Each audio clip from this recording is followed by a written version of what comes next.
الكريم أما بعد فأعوذ بالله من الشيطان الرجيم بسم الله الرحمن الرحيم قال الله تعالى في القرآن المجيد لئن شكرتم لأزيدنكم صدق الله العظيم. میرے ہم مکتب ساتھیوں اور معزز سامعین، السلام علیکم ورحمۃ اللہ وبرکاتہ. آج میں آپ کے سامنے جس موضوع پر کچھ کہنا چاہتا ہوں وہ میرے دل کے بہت قریب ہے. یہ موضوع ہے میری پہچان پاکستان.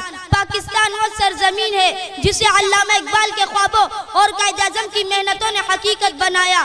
پاکستان وہ مٹی ہے جس میں ہمارے علماء کا خون شامل ہے، اور یہ وہ زمین ہے جو ہمارے لیے مسجد کی مانند ہے. پاکستان کی پہچان اس کی خوبصورت وادیاں، بلند و بالا پہاڑ، بہتی ندیاں اور میٹھے پانی کی جھیلیں ہیں.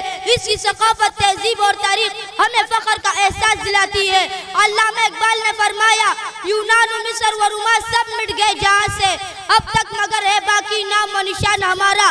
قائد اعظم نے ہمیں ایک ایسا ملک دیا جہاں ہم آزادی سے اپنے دین کے مطابق عبادت کر سکے اور روایات کو فروغ دے سکے. پاکستان کے علماء، مدارس، کالجز، یونیورسٹیز، پاکستان کی فوج، اس کی پولیس، اس کی ایجنسیز، اس کے سائنسدان، اس کے ادیب، اس کے کھلاڑی، اس کے تاجر، وکلاء، صحافی، سب ہمارے لیے فخر کا باعث ہے. یہ وہ لوگ ہیں جو دن رات محنت کر کے پاکستان کا نام روشن کرتے ہیں. شاعر نے کیا خوب کہا ہے، یہ وطن تمہارا ہے تم ہو پاسباں اس کے، یہ چمن تمہارا ہے تم ہو نغمہ خواہ اس کے. پاکستان کی پہچان صرف اس کی جغرافیائی حدود میں نہیں بلکہ قیام پاکستان کا اصل مقصد اسلام کی نظریات کا دفاع تھا.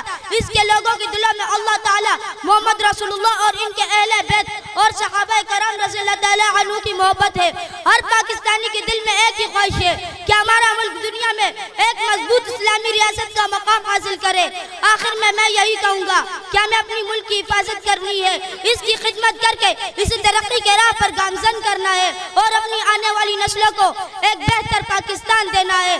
اللہ تعالی ہمارا حامی و ناصر ہو. شکریہ.